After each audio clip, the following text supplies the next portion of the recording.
December 20th. Birth of Melchizedek. John Beverly Butcher starts by saying, Mythic stories specialize in impossible births. Either the woman is past menopause, too old to have a child, or a virgin, too young and inexperienced. This story adds yet another component. A child is born from a woman who has died. Can new life come out of even death? The child born is Melchizedek, the same name as the priest who was with Abraham and Sarah, a priestess of the fertility religion preceding the patriarchal God. This priesthood is more rooted in the natural way of the Tao. The New Testament epistle of Hebrews focuses on Christ as from the order of Melchizedek.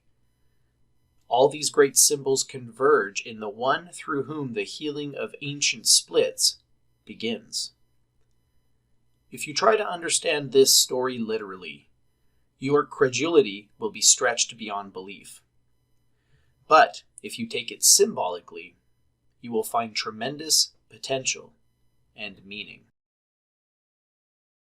Behold, the wife of Ner, whose name was Sopanim, being sterile and never having at any time given birth to a child by Ner.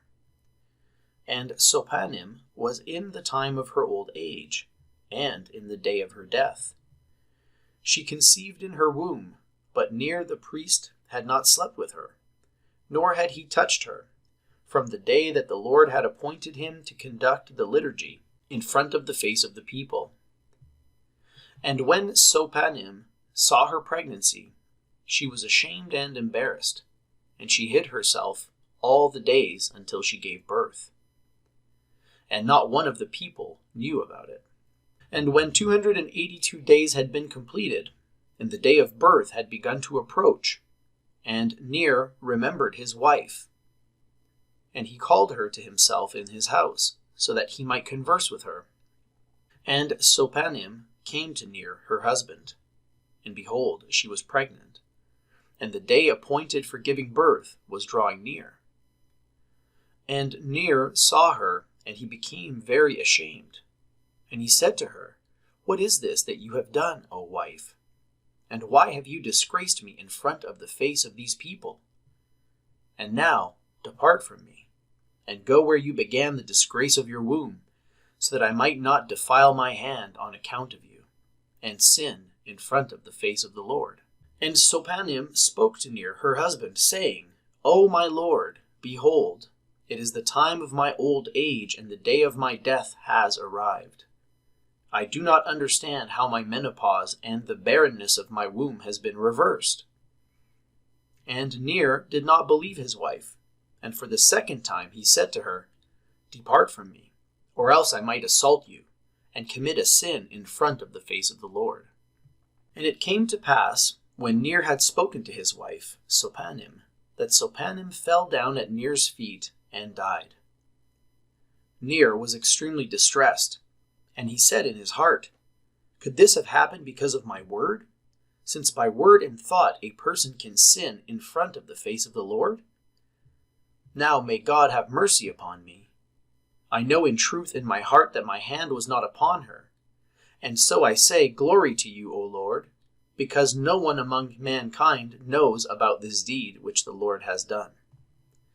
And Ner hurried, and he shut the door to his house, and he went to know his brother, and he reported to him everything that had happened in connection with his wife.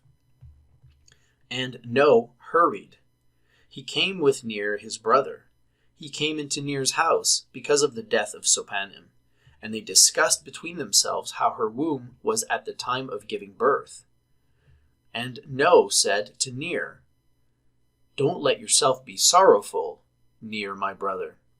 For the Lord this day has covered up your scandal, in that nobody from the people knows this. Now let us go quickly, and let us bury her secretly, and the Lord will cover up the scandal of our shame. And they placed Sopanim on the bed, and they wrapped her around with black garments, and shut her in the house, prepared for burial. They dug a grave in secret, And a child came out from the dead Sopanim, and he sat on the bed at her side. And No and Near came in to bury Sopanim, and they saw the child sitting beside the dead Sopanim, and wiping his clothing. And No and Near were very terrified with a great fear, because the child was fully developed physically, like a 3-year-old. And he spoke with his lips, and he blessed the Lord.